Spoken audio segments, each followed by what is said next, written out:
Iran Israel পাল্টাপাল্টি হামলার মধ্যে এবার আগুন জ্বলে উঠেছে ইসরায়েলের জ্বালানি অবকাঠামোয়। বৃহস্পতিবার ইরানের মিসাইল হামলায় ইরানের বন্দর নগরী হাইফার প্রধান তেল পরিশোধনাগারে অগ্নিকাণ্ডের ঘটনা ঘটে। গরমে আরাম নিয়ে হবে না হাহুতাশ, ঘুরলে পরে ওয়ালটন ফ্যান বাতাস আর বাতাস।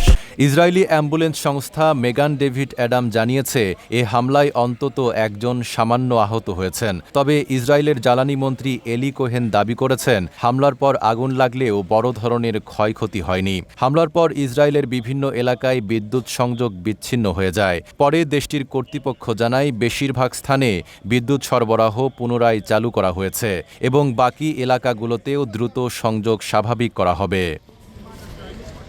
এর আগে বুধবার বিশ্বের অন্যতম বড় গ্যাস ক্ষেত্র ইরানের সাউথ পার্সে হামলার অভিযোগ ওঠে ইসরায়েলের বিরুদ্ধে। এর জবাব হিসেবে ইরান ইসরায়েল ও মধ্যপ্রাচ্যের জ্বালানি স্থাপনাগুলোকে লক্ষ্য করে হামলা শুরু করেছে বলে জানা গেছে।